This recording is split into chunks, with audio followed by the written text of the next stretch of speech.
Bismillahirrahmanirrahim. Assalamualaikum warahmatullahi wabarakatuh. Perkenalkan, saya Irfanullah, mahasiswa PPG dalam jabatan kategori 1 mata pelajaran IPS tahun 2022 di Universitas Negeri Malang. Dalam video ini saya ingin menyampaikan terkait dengan best practice dengan menggunakan metode STAR. Bahwasanya proses pembelajaran di madrasah kami sering mengalami kendala atau permasalahan yang diantaranya juga mungkin dialami oleh sebagian besar guru di Indonesia, yaitu yang berkaitan dengan motivasi belajar yang rendah, di mana hal tadi tentu saja jadi tantangan bagi guru bagaimana mencari solusi terbaik terhadap permasalahan tersebut. Dengan metode STAR di sini, yang pertama situasi, bahwa kondisi atau situasi yang ada di lingkungan madrasah kami, seringkali siswa kurang aktif ataupun kurang bersemangat saat belajar. Kemudian diantaranya juga ada rasa kurang percaya diri yang dimiliki oleh siswa, baik itu ketika ingin menjawab pertanyaan ataupun ingin mengajukan pertanyaan. Dan saya pribadi sering mengalami ketika anak diberikan kesempatan untuk bertanya ataupun ketika disampaikan apakah sudah dimengerti, sudah dipahami, sebagian besar anak itu atau peserta didik menjawab sudah paham. Tetapi ketika dikonfirmasi apa yang sudah disampaikan materi tadi, peserta didik tidak bisa menjawab apa yang sudah disampaikan tadi. Kemudian kegiatan belajar masih sebagian besar terpusat kepada guru atau teacher center. Berbeda dengan pembelajaran abad 21 di mana siswa diupayakan untuk aktif atau student center, di mana pembelajaran terpusat kepada peserta didik. Kemudian permasalahan yang lainnya, seringkali metode yang digunakan oleh guru itu cenderung monoton, misalkan dengan menggunakan metode ceramah.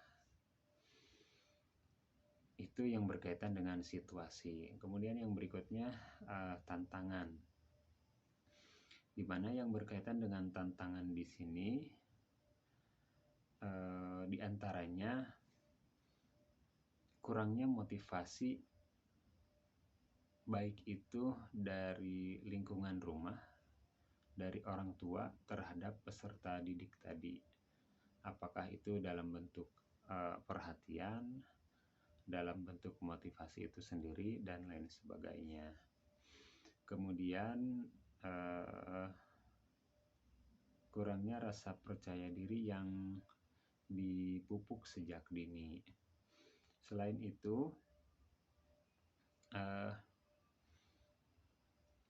seringkali media pembelajaran yang digunakan oleh guru itu belum relevan ataupun belum tepat, eh,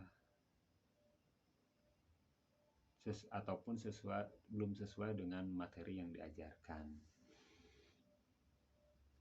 Kemudian permasalahan lain di madrasah kami, diantaranya khususnya untuk kelas putra itu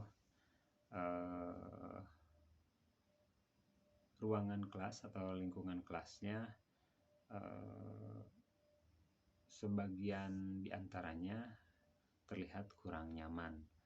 Apakah itu berkaitan dengan kebersihannya, kerapihannya, dan lain sebagainya.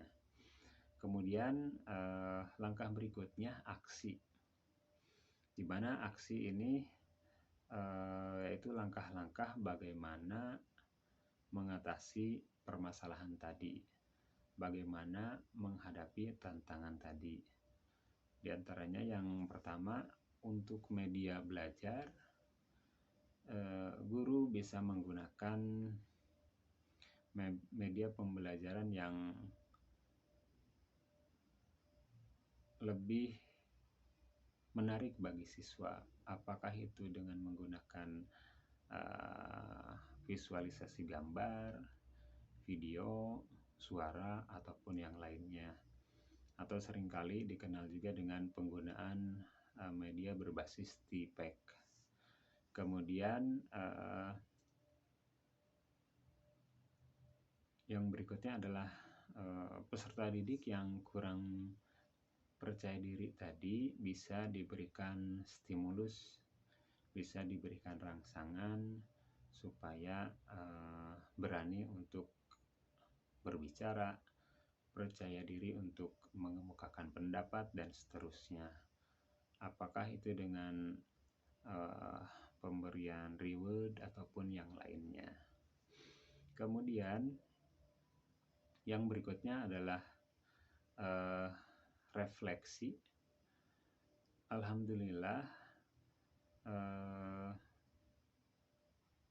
setelah pembelajaran menggunakan media yang lebih variatif, inovatif, dan juga menggunakan gambar, video, dan lain sebagainya, pembelajaran bisa lebih menarik khususnya bagi peserta didik. Sehingga kemudian peserta didik tadi bisa terlihat lebih aktif dibandingkan dengan sebelumnya. Termasuk diantaranya itu dikarenakan penggunaan media berbasis TPEG tadi. Lalu yang berikutnya penggunaan metode PBL atau Problem Based Learning. Sehingga kemudian itu melibatkan semua siswa, di mana setiap siswa itu dibagi ke dalam kelompok-kelompok masing-masing. Kemudian dengan kelompok masing-masing tadi mereka berdiskusi terkait permasalahan yang harus dipecahkan. Kemudian mereka berkolaborasi, kemudian akhirnya menyampaikan solusi dari permasalahan yang ada tadi.